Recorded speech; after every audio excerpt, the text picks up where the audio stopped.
Bismillahirrahmanirrahim. Welcome to the Design and Analysis of Algorithms, lecture number 7. Lecture number 6 में हमने basically asymptotic notation start की हुई थी पिछले लेक्चर से, कई लेक्चर से उनको हमने वाइंड अप किया था और हमने देखा था कि asymptotic notation क्या होती हैं, उनको क्यों यूज़ किया जाता है, एल्गोरिथम के एनालिसिस पार्ट में हम उनका यूज़ कैसे करते हैं। सबसे पहले तो हमने उसको डिस्क्राइब किया था, फिर उसकी फॉर्मल डेफिनेशन दी थी, फिर कुछ एग्जांपल्स लेके उसकी फॉर्मल डेफिनेशन को हमने प्रूव किया था। मैं उम्मीद करता हूँ कि आपने वो लेक्चर अच्छे तरीके से देख लिए होंगे और एसिम्प्टोटिक नोटेशन का जो कंसेप्ट है वो आपके ज़हन नशीन हो गया होगा। तो आज हम आगाज़ करते हैं लेक्चर नंबर 7 का, जिसमें हम बेसिकली एसिम्प्टोटिक नोटेशन के अंदर अभी तक हमने एक नोटेशन जो पढ़ी है वो थीटा नोटेशन पढ़ी है। उसी तरह कुछ और नोटेशंस भी हैं जो कि काफ़ी इंपॉर्टेंट है, जिसमें हम आज बात करेंगे big O notation and omega notation. ये आपके सामने दो नोटेशन में अब स्टार्ट करने लगा हूँ। सबसे पहले बिग ओ नोटेशन हम पढ़ेंगे, उसके बाद ओमेगा नोटेशन पढ़ेंगे। इससे पहले हमने डेफिनेशन जो दी थी वो थीटा नोटेशन की थी, that relies on the proving both lower and upper asymptotic bounds. तो हमने इसमें लोअर बाउंड और अपर बाउंड दोनों को प्रूव किया विद एग्जांपल्स और देखा किस तरीके से वो जो ग्राफ था, आपको याद होगा लास्ट टाइम, वो ग्राफ एक फंक्शन था, उस फंक्शन की एक लोअर बाउंड थी और एक अपर बाउंड थी, और एन की वैल्यू इंक्रीज करने से ग्राफ बिल्कुल स्ट्रेटली आगे मूव करते हैं, एक दूसरे को वो किसी जगह पे टच नहीं करते। तो आज हम आगे कुछ और नोटेशंस हैं, बिग ओ नोटेशंस और ओमेगा नोटेशंस, इनको हम डिफाइन करेंगे, आगे इनका इस्तेमाल आएगा एल्गोरिथम्स के अंदर। सबसे पहले हम the big O notation is used to state only the asymptotics with the upper bounds। जैसे कि यहाँ नाम से जाहिर है कि ये जो बिग ए नोटेशन है ये सिर्फ और सिर्फ अपर बाउंड्स को जाहिर करने के लिए यूज की जाती है। बेसिकली अभी हमने देखा थीटा दोनों के लिए होती है, लोअर बाउंड भी उसमें हम उसका एनालिसिस करते हैं, अपर बाउंड का भी एनालिसिस करते हैं, और वो जो रिजल्ट होता है वो फिर दोनों का कोरस्पॉन्डिंग होता है, अपर बाउंड का भी और लोअर बाउंड का भी। लेकिन बिग ओ नोटेशन के अंदर जस्ट हम सिर्फ अपर पार्ट जो होगा, अपर बाउंड होगा, उसको हम उसके अंदर लेके आते हैं, यानी हमारा फोकस अपर बाउंड के ऊपर होगा उस एल्गोरिथम में। On the other hand, the omega notation allows us to state only the asymptotic lower bounds। ये आप समझ गए होंगे कि बिग ओ नोटेशन जैसे कि अपर बाउंड्स के लिए होती है, तो ओमेगा नोटेशन जो है वो लोअर बाउंड्स के लिए होती है। इसी तरह थीटा नोटेशन याद रहे, दोनों upper bound and lower bound दोनों की एनालिसिस के अंदर इस्तेमाल होती है। तो सबसे पहले बिग ओ नोटेशन स्टार्ट करते हैं जो कि अपर बाउंड्स के लिए होती है। तो उसकी डेफिनेशन आप देखें, आपको याद होगा कि हमने ये ऐसी डेफिनेशन हमने पहले थीटा नोटेशन में भी स्टार्ट की थी, तो उसमें दोनों पार्ट आ गए थे, अपर बाउंड वाले भी और लोअर वाले भी। अब हम करेंगे ये कि जो अपर बाउंड वाला पार्ट है वो ओमेगा में डाल देंगे, और जो बिग ओ में डाल देंगे अपर बाउंड वाला, और जो लोअर पार्ट है वो हम ओमेगा में डाल देंगे। तो कोई खास फर्क नहीं है इन दोनों में, आपको देखते ही समझ आ जाएगी। जैसे हमने पिछली डेफिनेशन देखी थी उसी को अब हमने दो हिस्सों में डिवाइड कर दिया। Basically big O of the g of n is equal to f of n such that there exists a positive constant c and n naught, such that the 0 is less than equal to f of n is less than equal to c g of n for all n is greater than equal to n naught। ये वही definition है, पहले उसमें आपको याद होगा हमने c1 और c2 कांस्टेंट के तौर पर इस्तेमाल किए थे। अब इसमें सिर्फ अकेला c है, तो इसलिए हमने यहाँ पे सी जी ऑफ एन लिखा है, बाकी वही पार्ट है जो अपर बाउंड वाला है। इसी तरह ओमेगा वाला भी देख लें आप, ये भी बिल्कुल वही चीज है। तो omega g of n is equal to f of n such that there exists a positive constant c n and not such that 0 is less than equal to cg of n is less than equal to f of n for all the n is greater than equal to n naught। ये भी बिल्कुल वही definition है। इसमें हमने आपको याद होगा C2 यूज किया था, तो यहाँ पे अब हमने अकेला C ही यूज किया क्योंकि अब एक ही हम नोटेशन यूज कर रहे हैं इसके लिए। ये आप देखें कि उसको नोटेशन सॉरी थीटा नोटेशन को जब हम पढ़ रहे थे वो हमने कंप्रिहेंसिवली पढ़ लिया, तो अब ये इनको हमने अलग अलग नाम दे दिए, अपर बाउंड्स को और लोअर बाउंड्स को। तो अब आप देखेंगे मैं इनको कलेक्टिवली यहाँ पे शो कर रहा हूँ। इसमें थीटा, ओमेगा और बिग ओ जो है ये तीनों नोटेशंस हैं। तो सबसे पहले थीटा देखें तो इसमें आप देखें कि 0 is less than equal to C1 g of n is less than equal to f of n is less than equal to C2 g of n। अब यहाँ पे big O g of n देखें, ये देखें इसका ये first part होगा, ये 0 is less than equal to f of n is less than equal to Cg of n। यहाँ पे आप इजीली देख सकते हैं कि f of n से जो है ये छोटा है Cg of n। यहाँ पे भी हम यही डिटेक्ट कर रहे थे उससे छोटा है। उसके बाद यहाँ पे ओमेगा पार्ट में देखें तो हम कह रहे हैं 0 is less than equal to Cg of n is less than equal to f of n for all then is greater than equal to n naught. तो ये तीनों अब आपके सामने डेफिनेशन आ गई हैं। बेसिकली हम इनको अलग अलग पहले तो प्रूव कर ही चुके हैं और उससे अब सिर्फ हमने इनको नाम दिया है। तो उम्मीद करता हूँ कि ये आप अंडरस्टैंड कर चुके होंगे। तो हम आगे चलते हैं कुछ और अब एल्गोरिथम के हवाले से एसिम्प्टोटिक नोटेशन को हम अगर कुछ चीज़ें उसमें और हैं जो इम्पोर्टेंट हैं जो हमें देखनी है, उनको हम वन बाय वन डिस्कस कर लेते हैं, फिर आगे नए कॉन्सेप्ट की तरफ चलेंगे।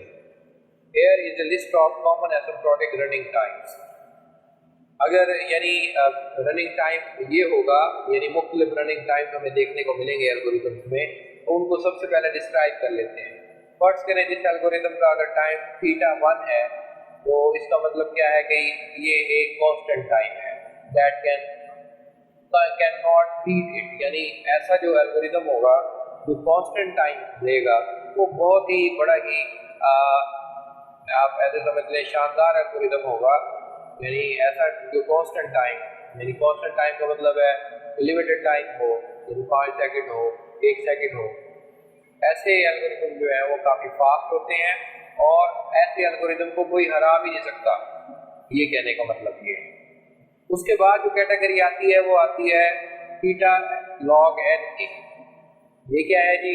Theta log n inserting into the balance binary tree time to find item and sorting in array and using the binary sort.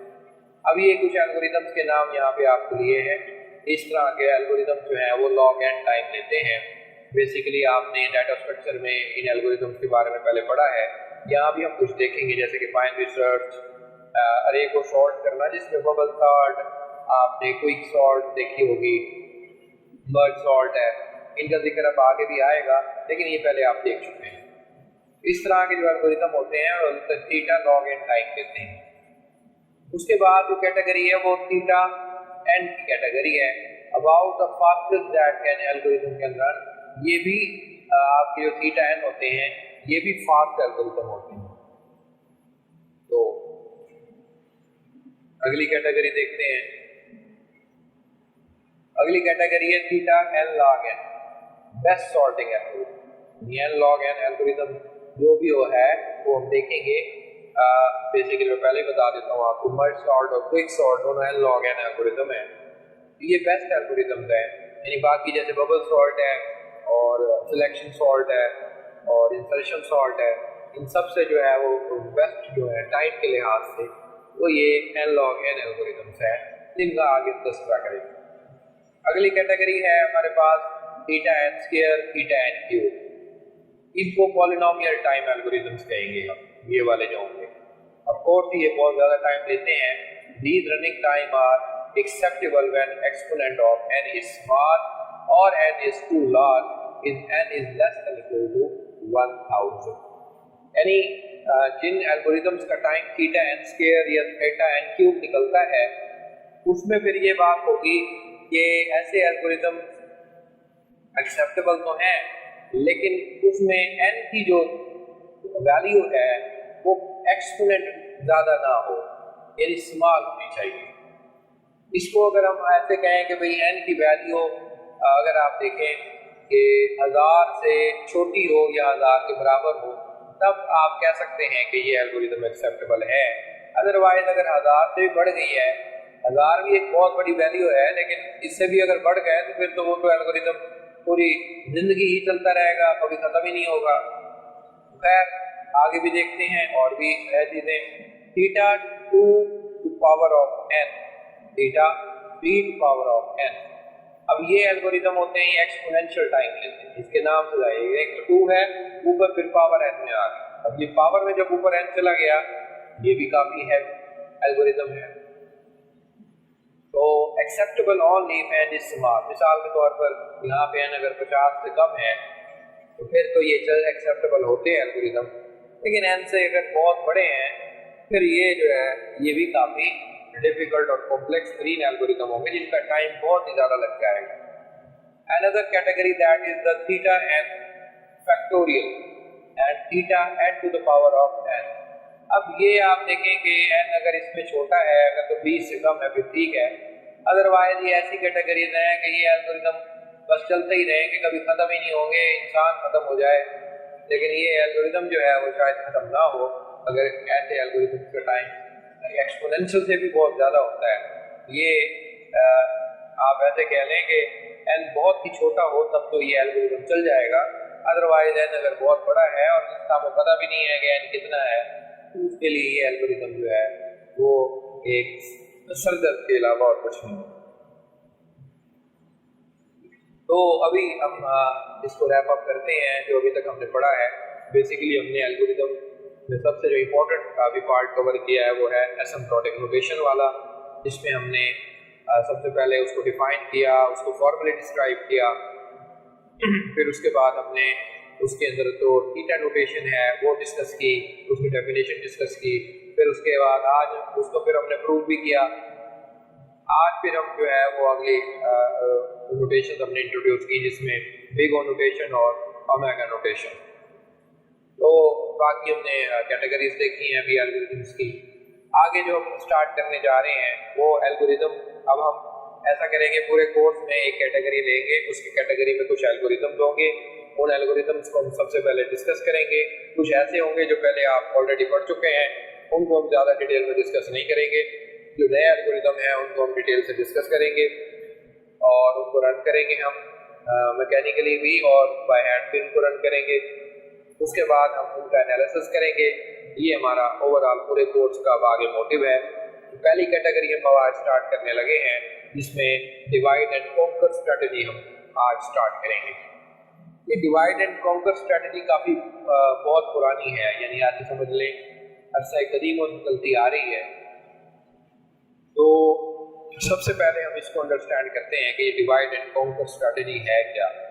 नाम से जाहिर है कि आपको एक प्रॉब्लम दी जाएगी और उस प्रॉब्लम को आप मुख्तलिफ स्टेप्स में डिवाइड करेंगे और फिर वो जो स्टेप्स आपने डिवाइड किए हैं उन स्टेप्स को आप सिक्वेंशली सॉल्व कर लेंगे।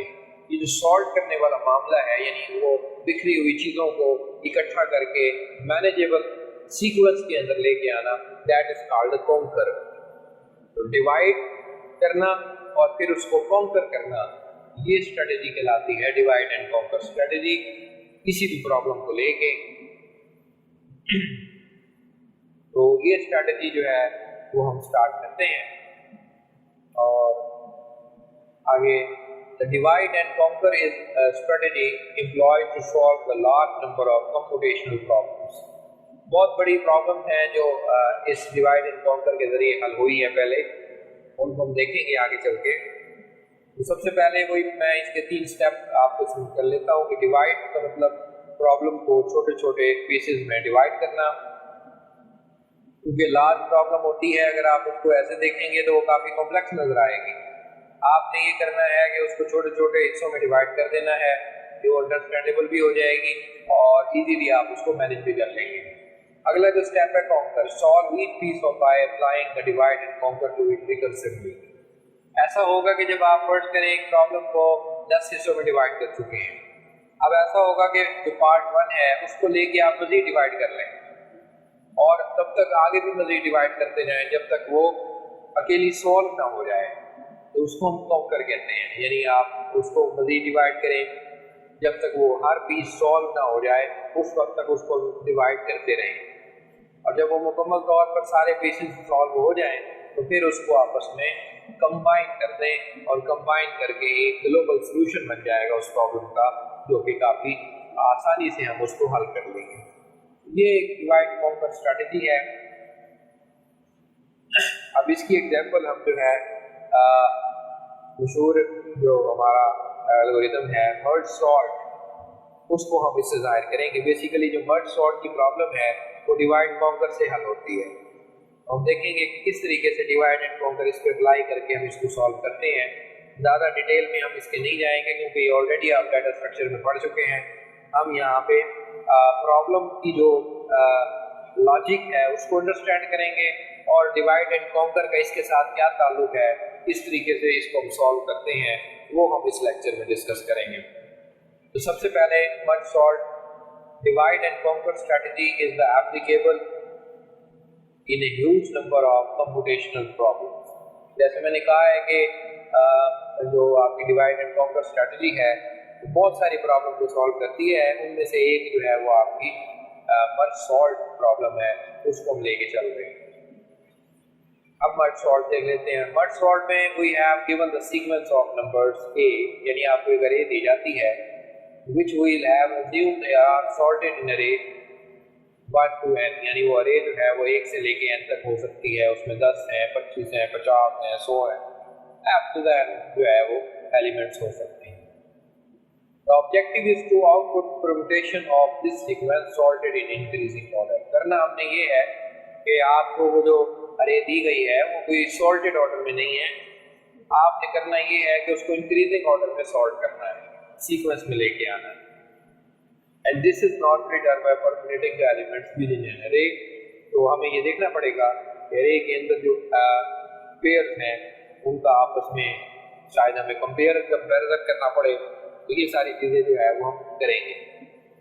अब हम इसके ऊपर divide and conquer strategy apply करते हैं। Here is how the merge sort algorithm works। सबसे पहले डिवाइड करेंगे हम ये कि ए जो हमारे पास अरे है उसको separate down in the middle to the subsequences, each size रफली n डिवाइडेड बाय 2 करेंगे। ये हम अरे जो एक बहुत बड़ी अरे दी गई है उसको हम 2 में डिवाइड कर देंगे, 2 हिस्सों में तकसीम कर देंगे।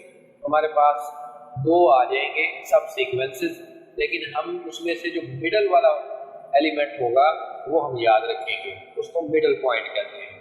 मिडल पॉइंट के लेफ्ट साइड पे एक हिस्सा होगा हमारे पास, मिडल पॉइंट की राइट साइड पे एक हिस्सा होगा।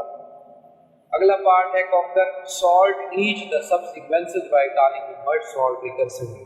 अब अगला पार्ट वही कि हम हर हिस्से को लेंगे, जैसे हमने 2 हिस्सों में डिवाइड किया है, उस हिस्से को लेंगे, उसको हम रिकर्सिवली सॉर्ट करेंगे या बल्कि उसको मजीद हम डिवाइड करेंगे।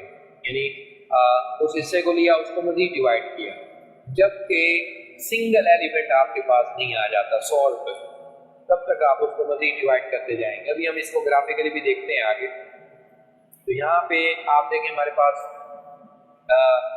दूसरा हिस्सा होगा, फिर हम उसको लेके चलेंगे। तो रिकर्सिवली का मतलब है एक वक्त में जो है बार बार हम ये काम करते रहेंगे जब तक कि वो इंडिविजुअल एलिमेंट नहीं आ जाता। तीसरा स्टेप कंबाइन, जब वो इंडिविजुअल एलिमेंट आ जाएंगे, सॉल्ट हो जाएंगे, तो हमारे पास 2 हिस्से होंगे जो सॉल्टेड होंगे, तो हम उनको आपस में एक सिंगल लिस्ट के अंदर एक मर्ज करके डाल देंगे, कंबाइन करके, तो वो हमारा सॉल्यूशन कंप्लीट हो जाएगा। The dividing process ends when the have separating the subsequence down in the single element। जैसे मैंने कहा है ये जो डिवाइड वाला पार्ट है, ये डिवाइड हम तब तक करते जाएंगे जब तक हमारे पास एक सिंगल एलिमेंट नहीं आ जाता। जब तक सिंगल एलिमेंट नहीं आएगा हम डिवाइड करते जाएंगे। Sequence of the length is one trivially sorted. तो इस तरह हमारे पास एक सीक्वेंस जो होगा वो सॉर्ट हो जाएगा। The key operation is to combine the stage which merge together two sorted list into the single sorted list. हमारे पास दो सॉर्टेड लिस्ट हो जाएंगी, उनको हम डिवाइड कर देंगे। The sequence of length one is traversally sorted. जब हम एक सॉर्ट कर लेंगे, the key operation is which to combine, वही बात है कि यहाँ पे हमने उनको इकट्ठा कर लेना है। Unfortunately the combining process is quite easy to implement. लेकिन ये जो मतलब एक दफा सॉर्ट हो गया, डिवाइड भी हो गया, सॉर्ट भी हो गया, अब ये जो कंबाइन करने वाला मामला है ये मेरे ख्याल में ज़्यादा डिफिकल्ट नहीं होगा। तो ये आपके सामने एग्जांपल हम लेके चलते हैं ग्राफिकली। यहाँ पे आप देखिए हमारे पास अरे है एक 7 5 2 4 1 6 3 0। ये एक अरे है, इसमें चंद एलिमेंट्स हैं, मेरे ख्याल में 8 एलिमेंट्स हैं। इनको हम डिवाइड करेंगे। अब हमने इसको जब डिवाइड में 2 किया तो हमारे पास ये आ गया। अब इससे को आप देखेंगे इसको हमने 7 5 2 4 और राइट साइड पे हमारे पास 1 6 3 0 आया। तो दो हिस्सों में डिवाइड हुआ, तो एक पार्ट ये हो गया और दूसरा पार्ट। अब हमने एक हिस्से को लेना है, इसको अब फिर मजीद डिवाइड करेंगे। ये देखिए 7 5 इधर आ गया, 2 4। अभी भी आप देखिए सिंगल एलिमेंट नहीं आया, इधर भी और इधर भी। अब हमने इसको मजीद फिर डिवाइड करना है रिकर्सिवली। अब ये काम हम करते जा रहे हैं जब तक हम सिंगल एलिमेंट तक नहीं पहुंच सकते। यहाँ पे आप देखें, यहाँ पे अब जब मैंने दोबारा डिवाइड कॉल किया तो यहाँ पे 7 हो गया, यहाँ पे 5। अब देखिए सिंगल एलिमेंट यहाँ भी आ गया, यहाँ भी आ गया, यहाँ भी आ गया। और द अदर हैंड इधर भी यही काम हुआ, यहाँ दो हिस्सों में तकसीम हुआ, फिर आगे हुआ। अब देखिए हमारे पास सिंगल एलिमेंट्स आ गए। ठीक है, ये काम अभी तक हमने किया है। डिवाइड वाला जो मामला है वो ऐसे होगा। Dividing process ends when the separate the subsequences. अब ये बात वही है, बार बार यहाँ पे हम इसको अप्लाई नहीं करते। तो अब हम आगे चलते हैं। तो यहाँ पे अब आखिर में एक और जो शॉर्ट करके भी थोड़ा सा मैं आपको बता देता हूँ। आप पहले ये पढ़ चुके हैं, ज़्यादा डिटेल से हम देख लें। हम आखिरी एलिमेंट तक जाएंगे तो जब ये इन दोनों को आपस में फिर कंपेयर करेंगे, जाहिर है इनमें से 5 बड़ा है, ये इधर आ जाएगा और 7 इधर आ जाएगा। इधर से अब ये सॉल्ट नहीं होगा, तो ऊपर आ जाएगा 5 और इधर 7, इधर आ जाएगा 2 और इधर आ जाएगा 4। ठीक है, सही है। तो इस तरीके से जो है वो आगे कंबाइन होगा सारा मामला। तो ऑन द अदर हैंड इस साइड पे भी यही सारा प्रोसेस होगा। अब यहाँ पे डिवाइड सेपरेट लिस्ट इन टॉप डाउन। यहाँ पे अब देखें कि किस तरीके से हम इसको सॉर्ट करें। ये सॉर्टेड अरे है। बेसिकली मैंने अभी आपको कहा था कि यहाँ पे 7 और 5 कंपेयर होंगे तो 5 इधर आ जाएगा, 7 इधर आ जाएगा, ये 2 और 4 वैसे का वैसे आ जाएगा। अब हमने इन दोनों को आप देखेंगे, पहला एलिमेंट लेंगे, इसके साथ कंपेयर करेंगे। ऑफ कोर्स यहाँ 2 छोटा है तो ये ऊपर आ जाएगा, और फिर इसके साथ लेंगे 4 छोटा है तो वो ऊपर आ जाएगा। 7 को इसके साथ करेंगे कंपेयर 2 के साथ, तो ये तो ऑलरेडी हो चुका है, तो इसका 4 के साथ तो 5 इधर चला जाएगा और 7 इधर चला जाएगा। दूसरे लफ्जों में आप ये भी कह सकते हैं कि ये पार्ट ऊपर आ गया और ये इधर आ गया। उसके बाद इस साइड में भी यही मामला हुआ। फाइनल हमारे पास अब ये दोनों इकट्ठे हो गए हैं। तो अब हम देखेंगे इन दोनों को ये कंपेयर करेंगे इस तरह 0 और 2 को। 0 छोटा है तो टॉप पे आ जाएगा, फिर 1 आ जाएगा, and so on so fourth. इस तरीके से जो है वो ये कंपेयर होंगे आपस में एलिमेंट्स, और फाइनली हमारे पास ये सॉर्टेड अरे आ जाएगी जो कि 0 1 2 3 तक हो जाएगी। ज़्यादा डिटेल से मैंने ग्राफिकली काफ़ी जाहिर हो गया है, आप पहले भी इसको डिटेल से देख चुके हैं। तो आगे चलते हैं, अब इसका एल्गोरिदम देख लेते हैं। एल्गोरिदम जो है वो यहाँ पे मैं ज़्यादा एक्सप्लेन ग्राफिकली कर चुका हूँ, आप पहले ये एल्गोरिदम देख चुके हैं। थोड़ा सा शायद देखने में डिफरेंट हो, मैं उसको 1 बाय 1 एक्सप्लेन कर लेता हूँ एक फास्टली, क्योंकि हमने एनालिसिस पार्ट में आगे जाना है। बट सॉर्ट यहाँ पे हमारे पास देखें, एक रे इसको पास कर रहे हैं, एक इंटीजर पॉइंटर पास कर रहे हैं और एक इंटीजर r पास कर रहे हैं। p जो है वो r से अगर छोटा है, यानी ये जो हमारे पास 2 पॉइंटर हैं, एक P है और एक R है। यहाँ पे P जो है वो अगर R से छोटा है तो फिर हम क्या करेंगे, P को R में जमा करके 2 पे डिवाइड कर देंगे और ये जो डिवाइडेशन वाला हिस्सा है इसको हम Q कहते हैं, यानी ये अरे का Q मिडल कह रहे हैं आप। तो अब हम ये मर्ज सॉर्ट दे रहे हैं A, P और Q इसको दे रहे हैं। अब ये अरे का जो है वो हिस्सा है जो P से लेके Q तक जाता है। अब ये पहला हिस्सा हो गया। फिर मर्ज सॉर्ट रिकर्सिवली कॉल कर रहे हैं जिसको हम A अरे दे रहे हैं और Q+1। Q+1 क्या है, मिड से एक अगला एलिमेंट, मिड से एक अगले एलिमेंट से लेके आखिर वाला एलिमेंट जो कि R है वहां तक एक हिस्सा जो है ये हम इसको दोबारा कॉल कर रहे हैं और फिर आखिर में इनको हम मर्ज कर देते हैं। हम मर्ज में आप देखेंगे P हम पास करते हैं जो कि यहाँ से आया, Q मिडल पॉइंट है और R हमारा आखिरी जो हिस्सा है वो R है। अब आगे फिर ये मर्ज सॉर्ट वाला ये देखें, ये मेथड फिर कॉल होगा और ये तब तक होता रहेगा जब तक वो अरे सिंगल एलिमेंट नहीं आ जाता अरे का, तो ये रिकर्सिवली कॉल हो रहा है। तो रिकर्जन आप पहले डेटा स्ट्रक्चर में भी आपने पढ़ा होगा, तो यहाँ पे आप देखें रिकर्सिवली ये फंक्शन अपने आप को खुद कॉल कर रहा है, ये देखें अपने आप को खुद कॉल कर रहा है और ये तब तक कॉल करता रहेगा जब तक सिंगल एलिमेंट नहीं आता। सिंगल एलिमेंट जैसे आएगा तो रे सॉल्ट होगी और ये देखें हम कह रहे हैं कि सॉल्ट करो और सॉल्ट होने के बाद फिर आखिरी ऑपरेशन मर्ज का है। ये अभी देखते हैं कि मर्ज का मेथड क्या करता है। ये मर्ज वाला मेथड आ गया। मर्ज का मेथड जब चलेगा तो हम इसे देखें वो चारों चीजें दे रहे हैं।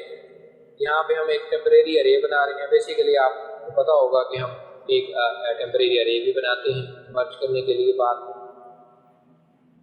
और उसके बाद जो कि इंट आई k है बराबर k e के बराबर है, दूसरा j = q+1, ये इज इन इसको हम पढ़ते हैं, ये जो ऑपरेटर है इसको इज इन पढ़ते हैं। आप इक्वलिटी ऑपरेटर भी लगा सकते हैं लेकिन एल्गोरिथम की जो टर्मिनोलॉजी है उसमें ये इज इन ऑपरेटर कहलाता है कि j के अंदर जो है वो q+1 है। एक लूप लगाया हमने i < q एंड j <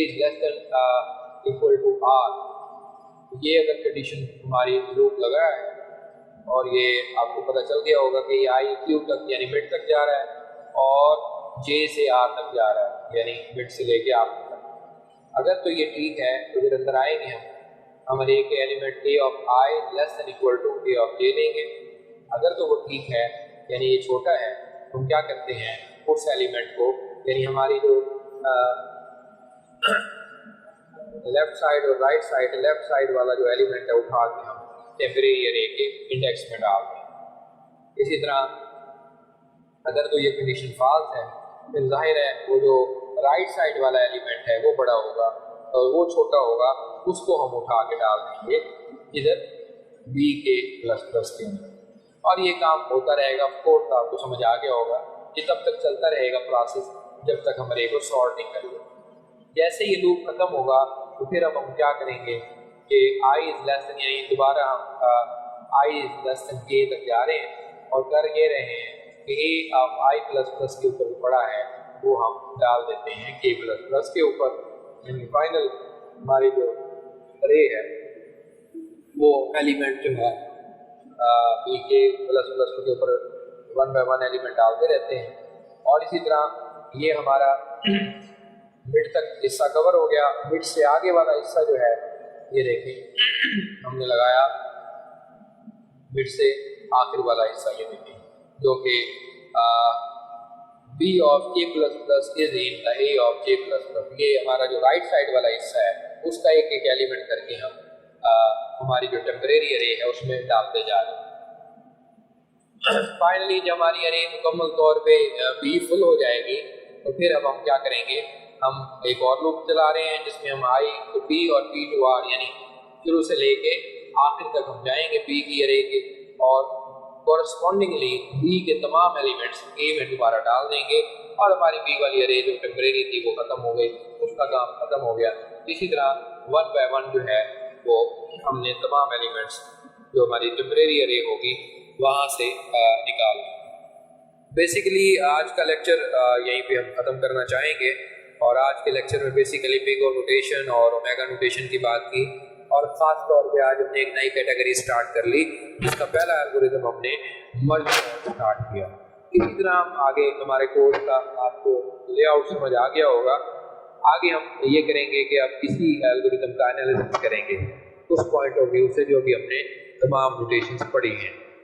तो ये तो था हमारा अंडरस्टैंडिंग के हवाले से कि मर्ज सॉर्ट कैसे वर्क करती है, किस तरह करती है। तो नेक्स्ट लेक्चर में हम एनालिसिस स्टार्ट करेंगे। उस वक्त के लिए खुदा हाफ़िज़।